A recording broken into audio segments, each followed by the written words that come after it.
listening to us right now or you are watching us right now on that live stream, feel free to comment, join the chat, let us know what's on your mind, what you're thinking about, what's going on in this conversation, just in general, things you might want us to address. So make sure you check in with us. And also, if you just want to call in and you want to join us live and direct, call in at 478-250-1444. Again, that number is 478-250-1444. And we always ask, if you are watching us online, please share this show. Let everyone know this is where they need to be.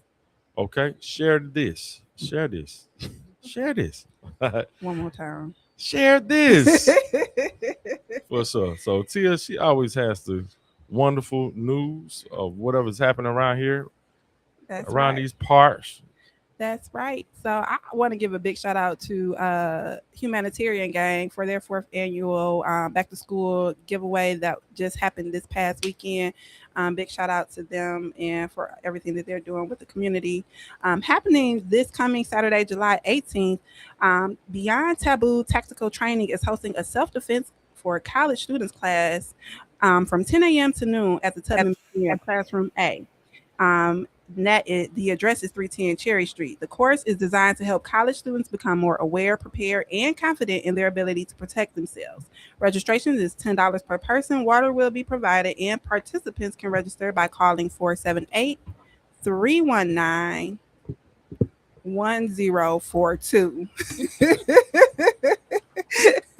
Also happening on Saturday, Pour Into Yourself Herbal Wellness Experience will be taking place. Eternal Peace Herbs invites the community to pour into yourself. This is a hands-on herbal capsule making experience from 6 p.m. to 8 p.m. at the ranch at Lou Haven, 6364 Thomaston Road. Participants will learn about herbal wellness and create and take home 10 custom herbal capsules and enjoy light refreshments and mocktails. Tickets are $40. Seating is limited. And as of today, ticket sales were still available through the eternalpeaceherbs.com website. Happening on Sunday, June 19th, the You Are Wanted campaign is hosting its art exhibit at 4 p.m. at the Creative Alternative at 262 Riley Avenue. This family-friendly event combines arts, crafts, encouragement, and community fellowship while promoting hope and mental wellness. Organizers say the exhibition is about reminding every person that they matter, creating connections, ending stigma, and celebrating creativity. For more information, visit youarewanted.info or call 478-280-9363. The residents that are interested in preservation, neighborhood planning, and responsible development are invited to attend the Historic Advocacy Meeting hosted by the Historic in Town Macon Neighborhood Association's Advocacy Committee. The meeting takes place on Monday, July 20th from 6 till 7:30 at Centenary Church. That address is 1290 College Street. Discussion topics include neighborhood improvements, historic preservation initiatives, development and zoning updates, and the conditional use application for 1231 Jefferson Terrace. The meeting is open to all interested community members. And finally, happening not this Saturday, but the following Saturday, July 25th, the Houston Avenue Neighborhood Association will be meeting at 1 p.m. at Macedonia Baptist Church, located at 600 Eisenhower Parkway.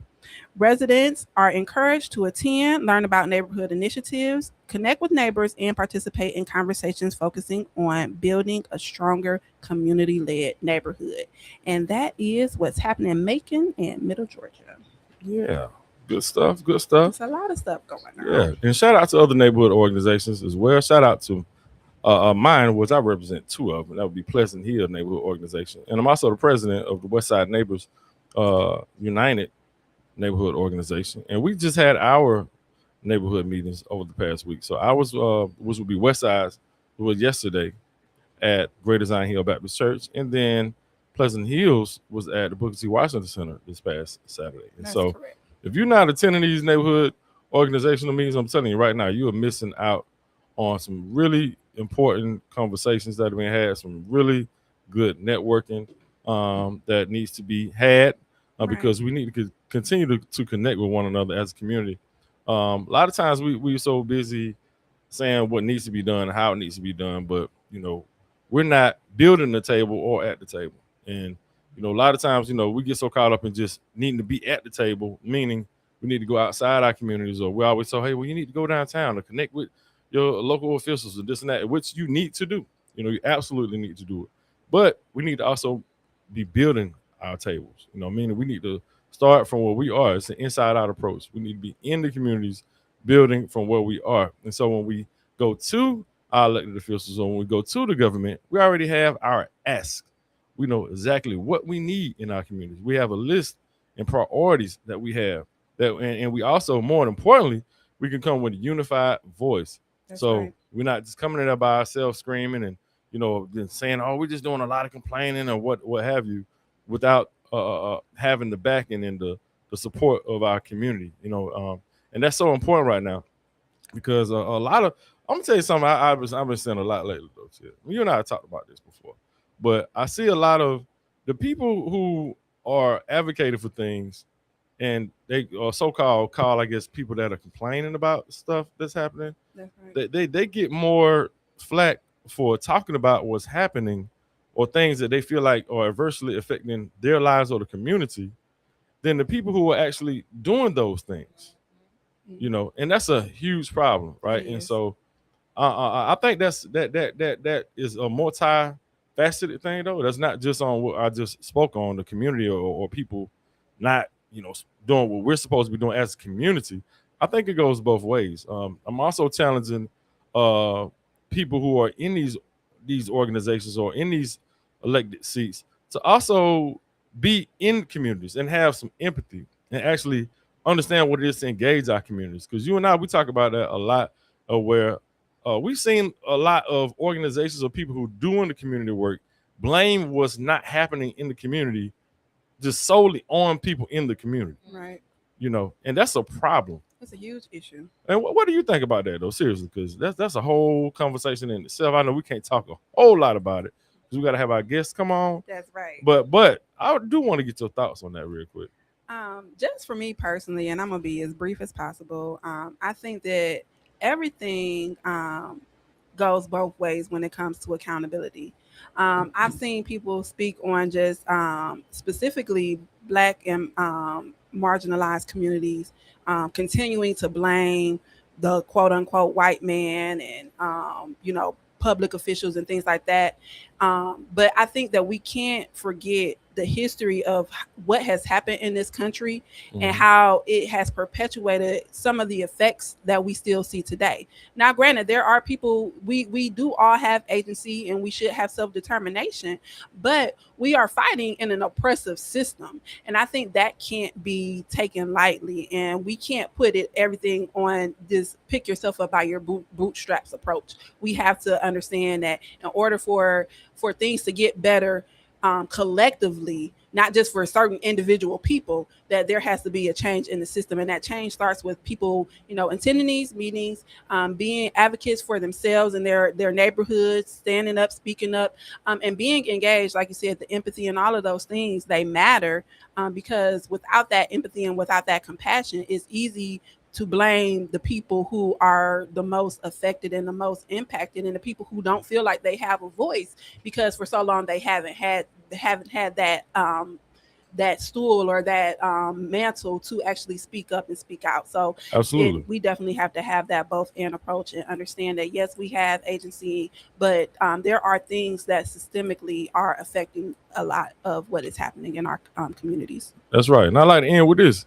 If you are an elected official, or if you have a quote unquote title, or you sitting on one of these seats, or whatever it is that you do where you working in the community, you need to first realize, bless you. You need to first realize that you are a public servant. So you also need to understand the times that we're living in. And so everybody's not as informed. There's a lot of misinformation out here, disinformation, a lot of these types of things. There's a lot of trauma that people have experienced, and so you can't come at people all the time and act as if they're the problem when you're in that seat to fix their problem, right? And so, and you can't solve a problem without first. I mean, it's science. That's a scientific method. Until you identify the problem, it ain't no solution. So a lot of times our folks are told, "Hey, just come with solutions. I don't want to hear no problems. If you ain't got no solution, I don't even want to hear it." I mean, nah, you have to identify and understand the problem before we even get into providing a solution, and a solution that keeps the root cause of that problem from continuously happening. And so that's why we have on sustainable. Let me say that again. Sustainable Georgia futures That's in right. here today. Not temporary, not quick fix. Sustainable. We talking about sustainability and perfect. That's on cue. Thanks, Tony. Shout out to our engineer. The accountability check question is: how do communities create sustainable change instead of quick fixes? The accountability check question today is: how do communities create sustainable change instead of quick fixes? If you would like to dive into that question, feel free to pop off in the chat or give us a call here at 478-250-1444.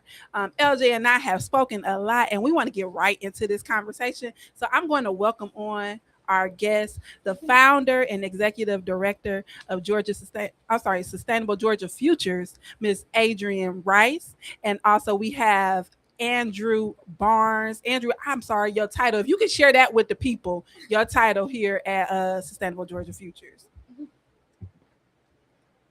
Yes, I am the rural area organizer. Uh-oh. Hold on for a second. There we go. Okay. Can you hear me now? Yeah, we hear you good. Oh, okay, cool. Yeah, I'm the rural area organizer for Sustainable Georgia Futures. Okay, that's awesome. That's awesome. And so, real quick, if you or Adrienne or both of you want to get into that accountability check question, or just give us a little bit of information about yourself and what got you into this work. Hello. Do I take off this? No, you're all We're right. gonna leave that right where it You is. just start talking. Listen, Just get a little closer to the microphone. Listen. I don't want to mess anything up.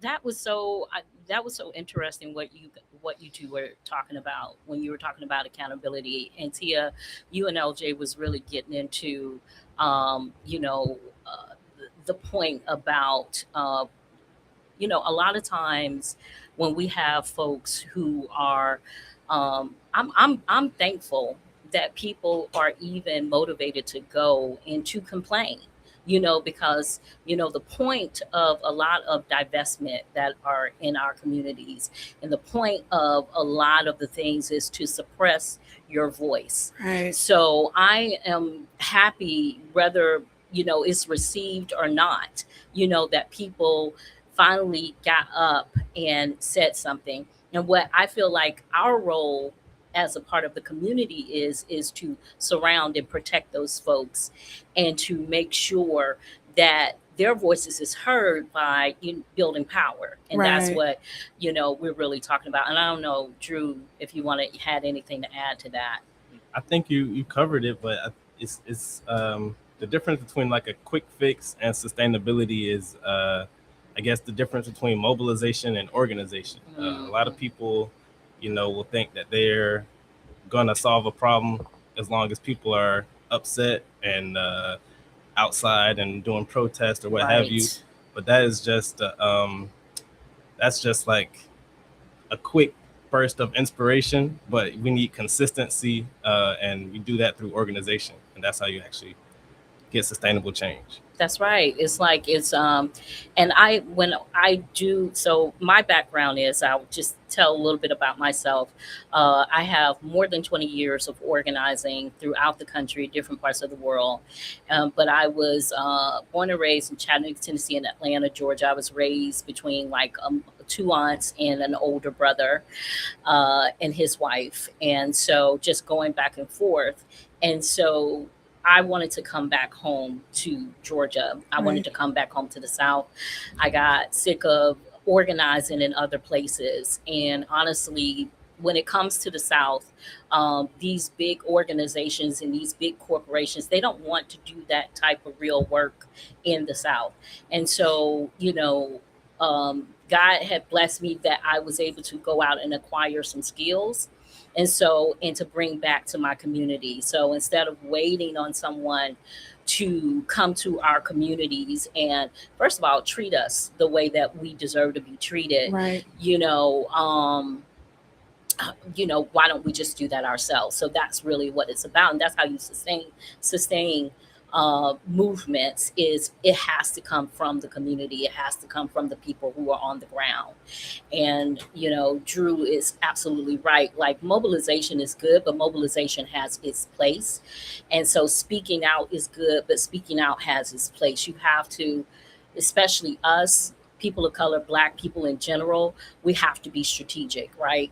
And we have to know when to speak that's going to be most impactful and powerful. And that's what I meant about us going and making sure that we're protecting the leaders in our communities and activists and supporters in our communities that are speaking out. So yeah. Thank you. That's good. That's perfect. We're gonna get into the chat real quick, and then I'll have LJ follow up with the first question for you guys. We have Ashley Wilford. She says, "Hey y'all, hey, our good sis What's up, Ashley. sis? Hey." We have Evelyn Reed who says, "Hey, thanks for joining us this evening." Kadira Love says, "Involving the youth." That is her answer to how do communities create sustainable change instead of quick few fixes. Perfect. And she says, "Hey, Village family. Hey, Miss Kadira. We ain't seen you. How you been? Hope all Hey, is Sister well, Q, love. sis." Miss Jeanette Goff says, "Good evening." Hey, And Patrick Davis says, "Sustainable change in local government requires systemic policy reform and long-term infrastructure investment, whereas quick fixes offer temporary relief but risk fiscal strain and repeating cycles of failure." Indeed. Yeah, that's absolutely, good. absolutely. That's spot on. And before I answer ask them that question, I like to piggyback real quick. I just got a one-liner for you, Andrew. From everything that you just said, you were. I feel you on point about the mobilization and organization. A lot of times, how we protest and get out there, right? And I heard a one-liner that says that anger can spark or start a fire, but love keeps it burning. You know what I mean? And so, yeah, we can get upset for a minute, 1 week or 2 weeks about whatever's happening on the news cycle, and then it drifts away. Then, we're not organizing and keeping it going. But, we find a way to continue to love on one another and realize how serious these issues are, continue to organize, then we can keep mobilizing. So I felt that all the way. And so you got some good training. Y'all ain't playing. Sustainable Georgia Futures, right? Can y'all just really quick just tell everyone what is Sustainable Georgia Futures? Like, T and I have seen y'all. We see some of the work that y'all are doing. Well, a lot of the work that y'all are doing, and y'all doing it in so many different ways. And y'all are so informative with some of the Zoom meetings and stuff we've been a part of. The CGMs. CGMs. Yes. Like it's super informative. Can you just let us know, like, what is Sustainable Georgia Futures? What type of things do y'all do? Okay, so I'm looking at Drew because I want to make sure I'm going back and forth. So we are, and this is Drew is included in this, but we're Black women-led organization. Right. Andrew, we used to say Andrew. But yeah, we are Black women-led organization, and what we do. What the boilerplate message is or the mission is that what we're trying to do is we're trying to create pathways to the clean energy economy. So this is a new economy. We are dealing, frontline communities, Black communities deal with environmental injustices all the time, right? Right. And so we're always on the brunt of hurricanes, extreme heat, and different things that are weather climate related, Right. and that are government related, right? Divestment, redlining, and things of that nature, right? Right. And so what we feel is though, in order to create a sustainable future for everyone, not just Black folks, not just people of color, but for everyone, we feel like the people that are closest to the problem are closest to the solution, right? For sure. And so we create these pathways to this equitable economic economy, this clean energy economy. And we do it in like 3 ways. So one way is the exact way that you talked about is education. We do workshops, we do trainings, we do the climate justice education meetings, the CGEMs.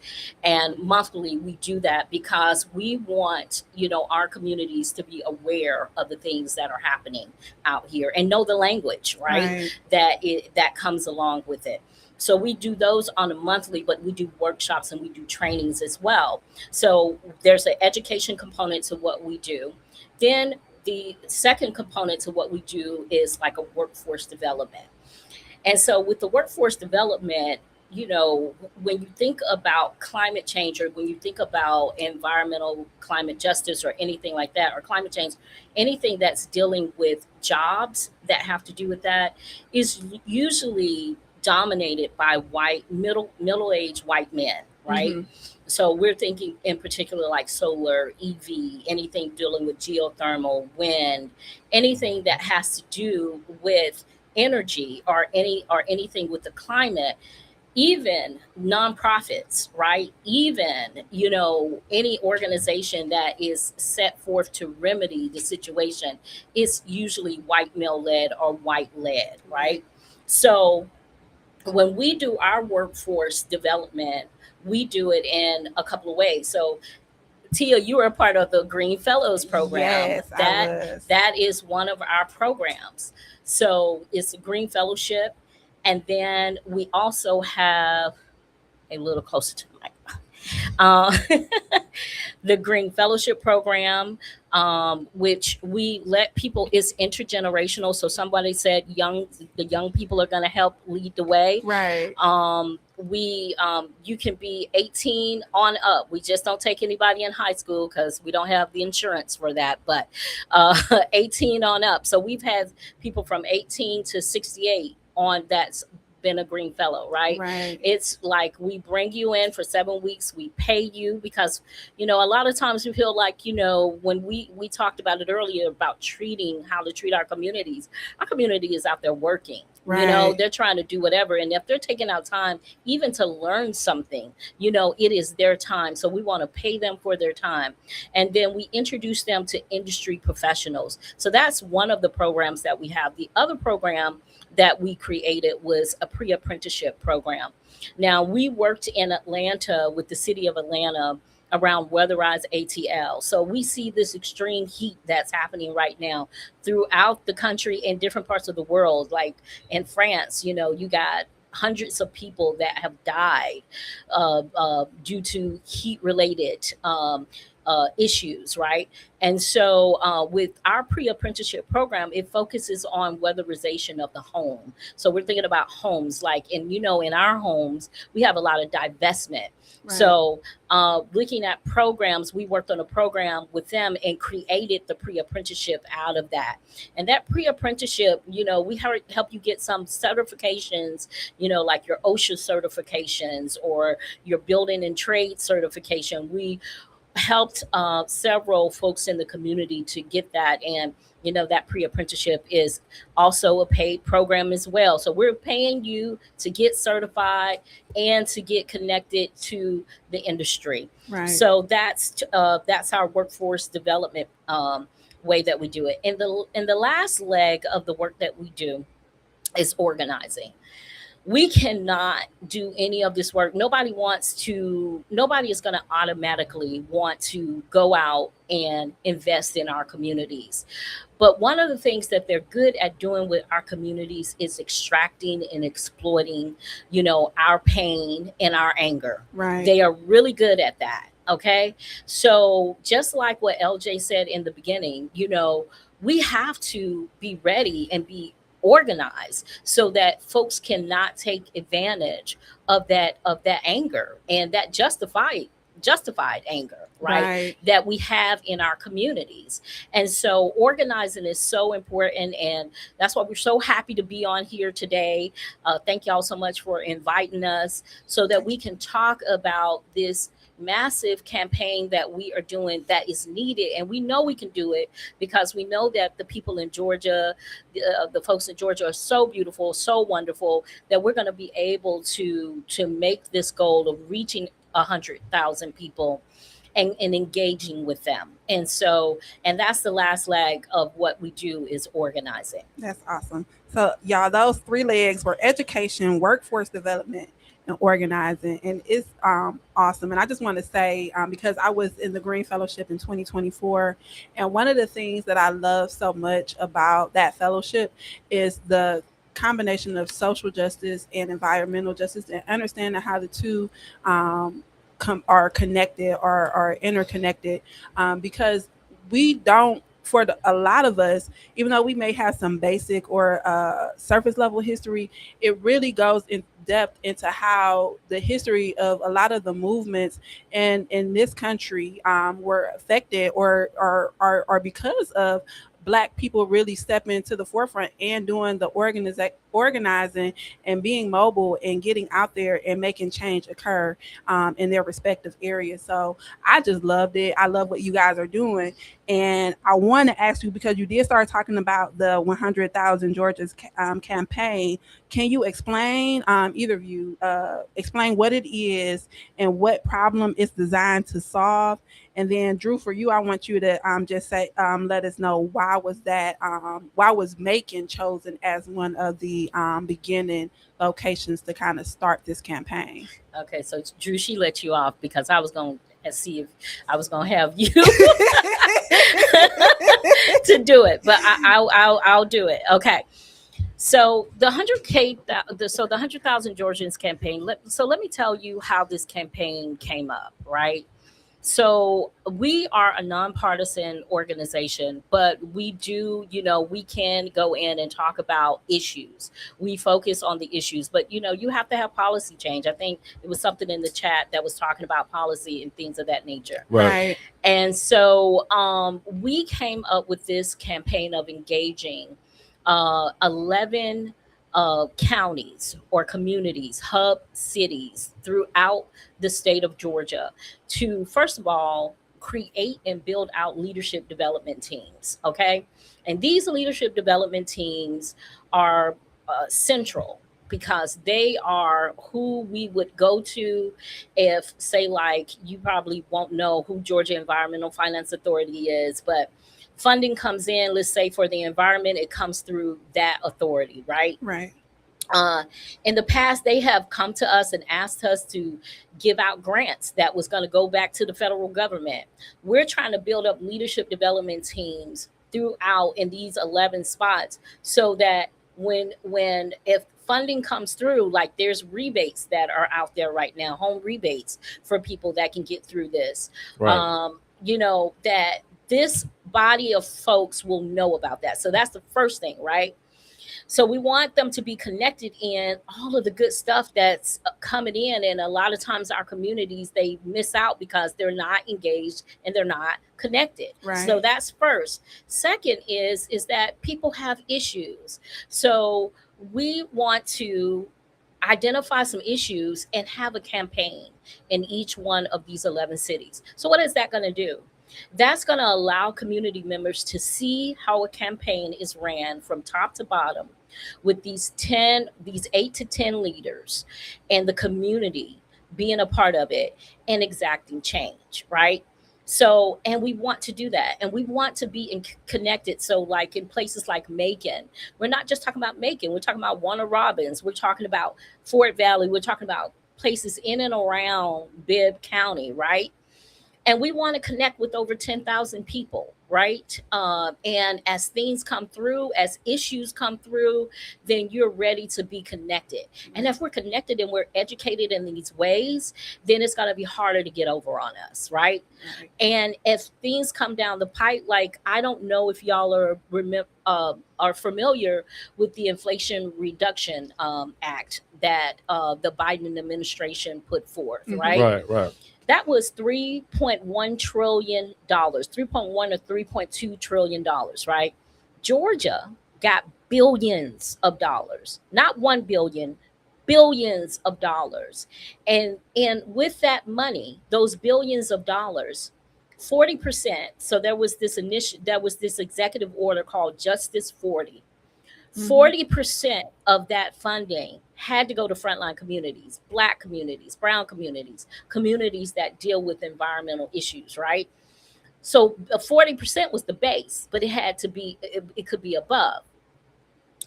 So we were a part of a group because of the Weatherize ATL campaign that I talked about earlier, that had received $156 million. We knew of other groups that had received this money, and this money was to weatherize people's homes, to put solar on folks' roofs or in their communities. It was going to be training up a new sector of frontline people who were in the industry, so it wouldn't just be just white and male and middle age, right? And we were set up, ready to make the announcement. And what did the Trump administration do? Now, we say we're nonpartisan, we're just telling facts. That's right. Okay? It's just facts. They came in the next day, paused it, and scraped it and pulled it away. So billions of dollars that were going to go into our communities, no longer in our communities anymore. That could have been so game changing for us, right? And that money was taken away. But I fought the Biden administration as well too, right? Because they did such a sorry job at connecting with communities. And with our organization, we were just at the beginning of reaching out and meeting with folks like y'all to talk about the 100K Georgians campaign, Right. but we were not equipped to really spread the word like that. So, but the Biden administration was, and if you ask somebody right after Trump got elected, we were in this event in Savannah with over 100 people. We asked the folks there, like, do you know about the Inflation Reduction Act? It was like the same week. No one knew. And I said it then. I was like, it's going to be scraped back. And it has been stopped and it has been scraped back. So with the 100,000 Georgians campaign, if we got leaders that are, they are educated about what is going on already, we don't have to wait to come to them. They know what to ask for, or have some understanding of what the community needs and what the community wants. Then we don't have to scramble, right, within these presidential cycles, right? And play off. We need people to be playing off of what we want them to play off of, not us playing to the tune that they have picked, right? Absolutely. And so that's what the 100K Georgians campaign is about. It's going to fix a lot of issues, big and small, but it is so that we can be connected. Absolutely. Yeah, you broke it down. You got anything to add, Andrew? Yeah, just about to Tia's question about why Macon, Georgia. A little bit about the 11 counties that we did pick. We did pick quote unquote rural areas in Georgia because I would say, to piggyback on what Adrian said, there is a lot of times that when the big funding comes down, it comes down through the big cities and the big organizations and the big politicians. But the people that are dealing with the problems or suffering from the problems at the highest rates are the ones that aren't on TV, or the ones that aren't, getting all of the funding and in the rural cities. And if you know that rural Georgia is the heart and soul of Georgia. Macon is where the soul lives. There's a sign right out there that says it, right? And so I think it's beautiful that we can actually build power in somewhere that's not just Atlanta. Although Atlanta is amazing, and I've lived there for a little minute and fell in love with the city, I think there's a lot of power in these rural communities, and it's good to strengthen these communities and help them, to remember that you guys are powerful, when we can join together. And so I think that just as far as, continuing the legacy of Macon, of the organizing and of the community work that's been here, has been blessing in disguise. I wouldn't even say in disguise. It's been a blessing all the way around. I think as I learned more about my family and even LJ's family, there's connections all over the place. And I think that's the biggest thing about this campaign, is connecting the communities and connecting rural areas so that we can really realize that power that we do have. For sure. And tell everybody who your family is real I was quick. just about to say, he took the words right out of my mouth. Yeah. Drew, don't be so modest. Well, I am the great grandson of Willie Sheftall, as well as Bill Barnes. My dad is Tommy Barnes, so I got a lot of Barnes and Sheftalls around here, and so I'm learning more history each day. LJ's helping me, keep track of my history, and as well as Mr. Muhammad. Um, Big shout out to Big shout out brother to- George Fadil Muhammad. sure. Absolutely He is huge shout out. amazing. He's I guess I could say he's a mentor of mine that has helped me really understand the layout of Macon and how the community works and what the community needs and how to move in the community in a very genuine way and effective way.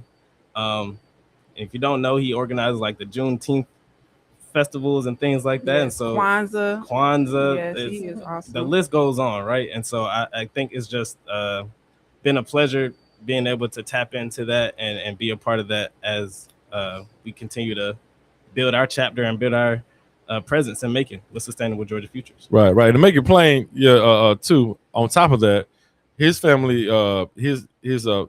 Sheftall, who's a great uncle, correct? Or Yeah. great, he's the one who he ran the Booker T. Washington Center, right, for years. He was the one who started all the programs, who has made it what it is today based on his leadership, right? And so the park that's behind Booker T. Washington Center just got like 1.3 and something change millions of dollars to be renovated.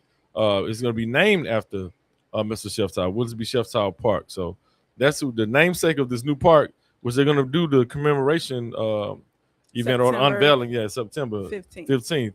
Yeah, it's going to have, your family's going to be featured with the naming of this park, and very well deserved of that. So your family is like royalty in Pleasant Hill, in the Pleasant Hill neighborhood. Let me just say that That's plainly. right. Thank you. And real quick, I also have to say this now.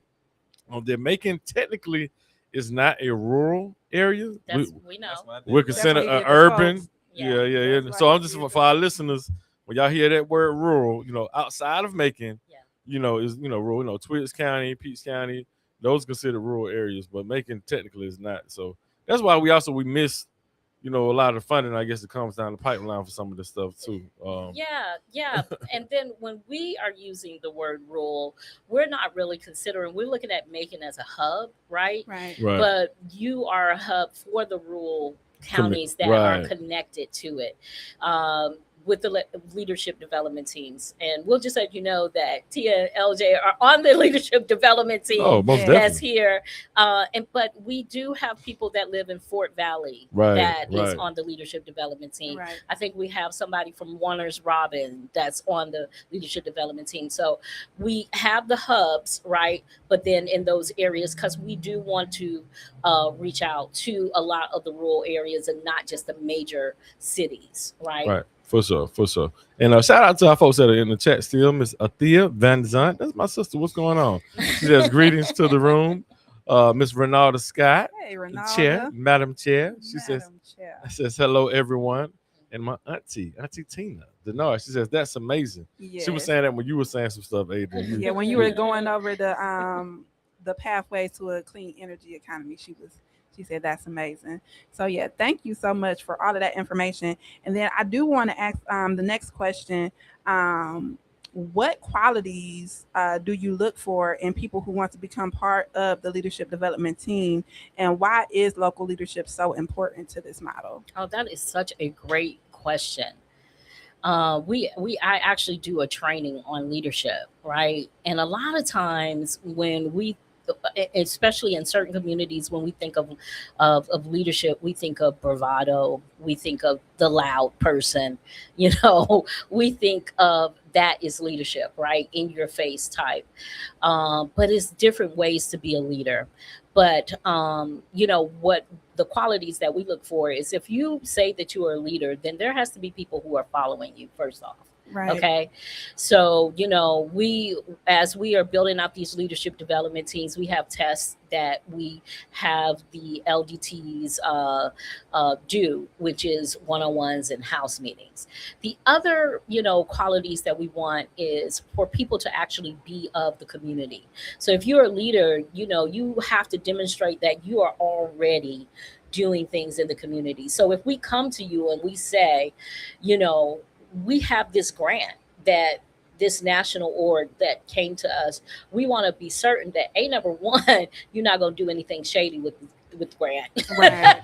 Right. And Yes. then B, number two, we want to make sure that you actually have a network of folks that you can get the information out so we can get it to the right person. Mhm. A lot of times, so, you know, LJ, you made the comment of, you know, that's why, you know, the funding doesn't come here. No, that's not why the funding doesn't come to the South. The fun, and we actually have a climate justice education meeting that's next Thursday. It's always third Thursday of the month from 6 into 7:30. So we get Right. you in and we get you out. Yes. And we're going to be talking about Black philanthropy. We're going to be talking about philanthropy and nonprofits and you know, and Black nonprofits and the funding that we receive, especially with environmental climate justice or with climate change. A lot of the foundations, they are housed on the coastal areas. Okay. And we're talking about West Coast primarily, Mhm. right? And up in the East Coast, right? We're talking more New York and places like that. Mhm. So they're not in the South. They don't understand the South, right? I've organized with a lot of huge organizations, and they really have a parachute mindset when it comes to organizing or engaging with the South. It's like, and it never ceased to amaze me, liberal, conservative, whatever, how disconnected to who and what we are in the South. They Right. don't get us, you know, a lot of times. And so because of that, they will put something in here. They will, you know, put some money in here to see how it goes, or they hop onto the next hot thing that is going. Right. It is nothing about longevity about these funders, okay? They don't have the long game like a lot of folks do. And so when they see the South and they see they can't get a quick win in the South, or they don't understand the win that they've Right. gotten in the South, they don't fund it, right? Mm. Because they have to go to the places in which they are getting their funding, and they have to explain, you know, what happened. So if you're not from there, you don't understand it. Number one, you're not going to be able to get anything moving. Okay. Right. You're not going to be able to do any of those things. But what they are finding out is these folks who are on the coastal areas is that if we want to impact the United States, and if we want to change the world, we have to start engaging with the South. Right. Absolutely. We have to build out true leadership in the South. Absolutely. And leaders who, just like you, Tia, and you, LJ, y'all are about your people, right? Absolutely. And so you understand that if your people win, you win, right? Absolutely. That's And right. so those are the types of qualities that we're looking for. But the reason why we don't get the funding is because of that. But we can. Right. We can get it. If we're organized over 100,000 people, ain't nobody going to deny that, right? Right. So they're gonna want a piece of that, you know. When Stacey Abrams came down and she was able to engage and get that close to, you know, the governor's race. Like I worked on the Warnoff and Ossoff campaign, and that had nothing to do with Sustainable Georgia Futures. I'm gonna say that. Mhm. But when I worked on it on my own, I saw those coastal elites, as they call them, come in and influence what's going on. Right.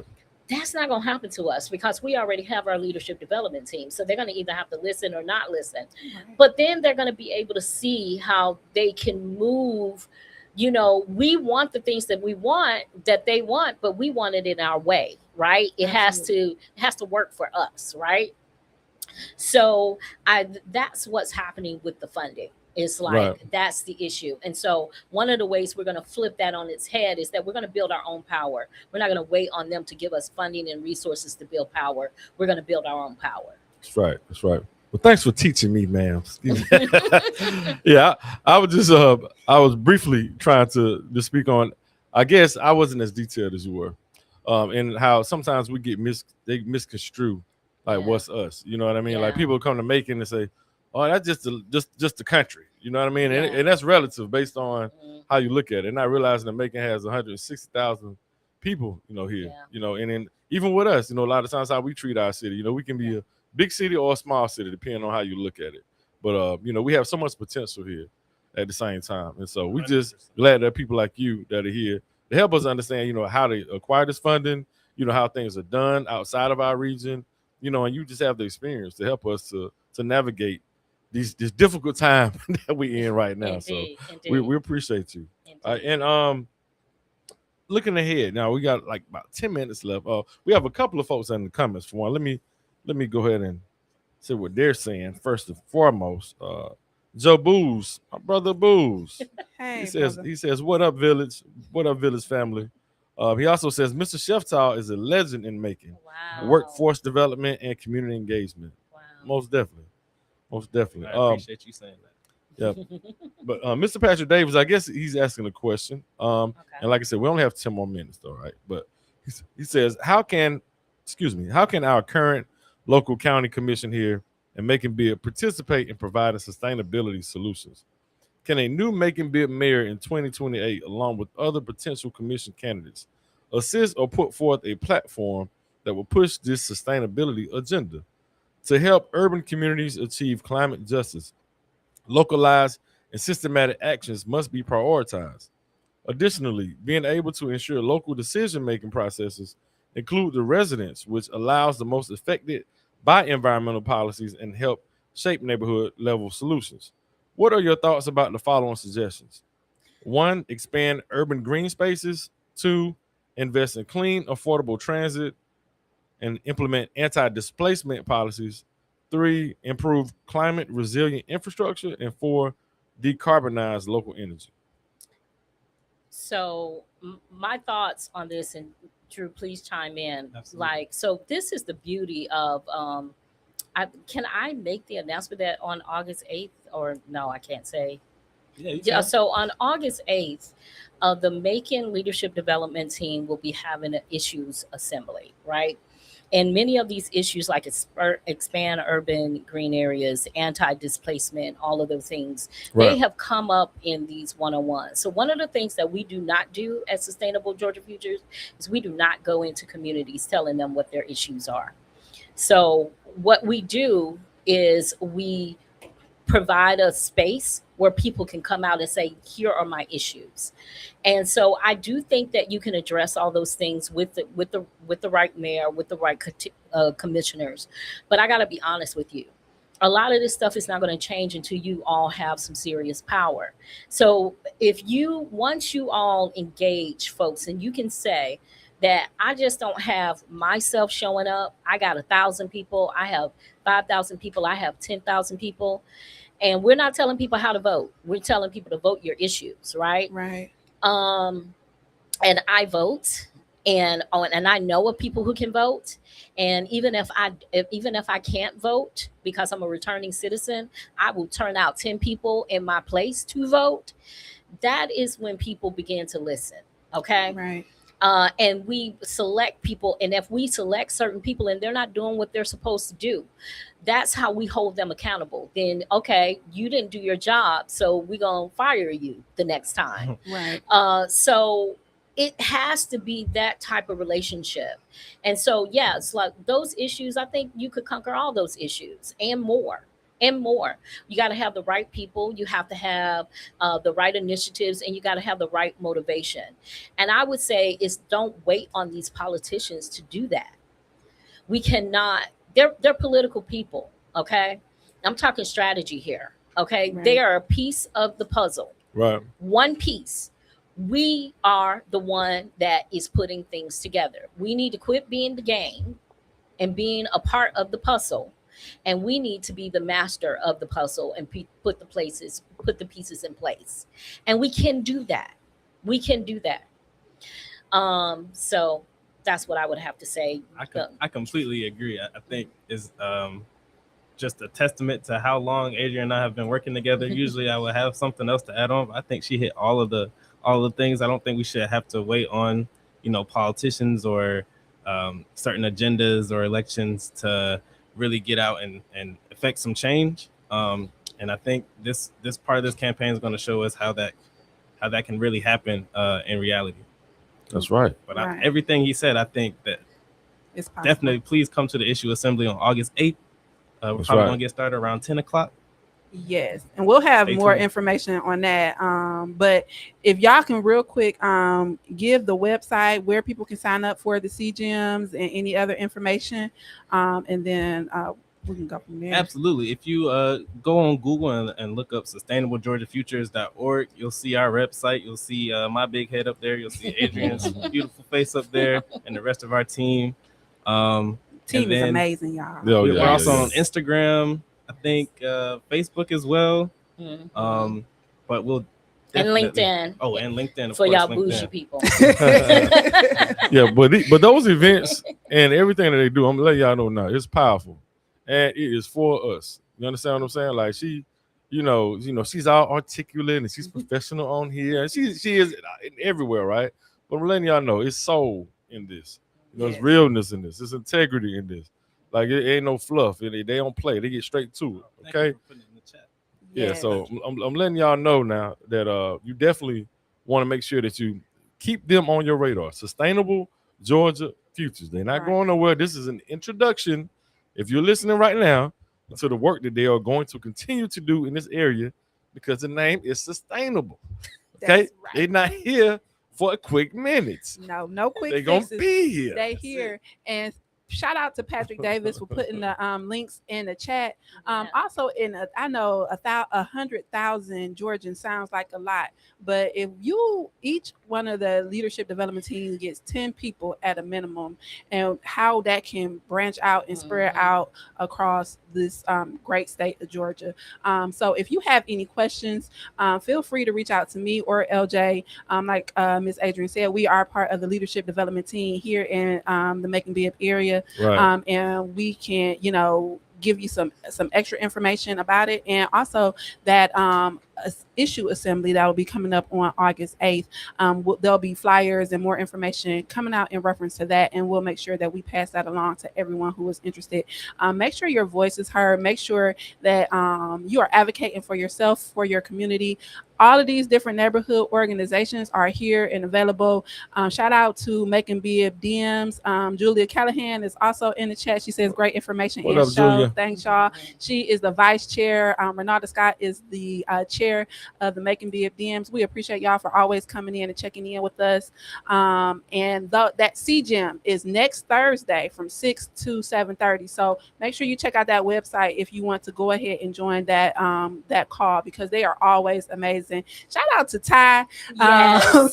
to Camille, Yes. to the whole team. I love y'all. We appreciate y'all. Adrian, Andrew, thank y'all so much for being here. Did y'all have any final word before we closed out? Oh no, just thank y'all so much for having us, and we're so proud of y'all. Y'all are doing such, I hate to be like that, but we're just so proud of y'all. Y'all are just doing Thank you. so great. Thank y'all. Absolutely. Thank you. Thank y'all. We Yeah. appreciate Yeah, y'all. we're proud and we're grateful for y'all too as well. So Yes. y'all look out, Sustainable Georgia Futures. All right. So make that a whole lifestyle. I know it's one organization, but hey, that means so much to so many of us. We, especially us from Georgia, we care about our future, and sustainability is key because we're tired of stuff just happening, coming and going. We don't know what to expect and all that. We need some sustainability around here, Right. And some we'll consistency. Yeah, we're building people power. So the power is in the people, y'all. So we Absolutely. have to shift the paradigm. And this is a great start for that. So thank y'all so much for joining us. We appreciate y'all for tuning in. Right. Share this show with your people. You can still go share it. Say, hey, look, go watch this replay. It's still up. It's on YouTube. It's on Facebook. And make sure you check in with us every Wednesday right here on Village Talks. Bless you, y'all.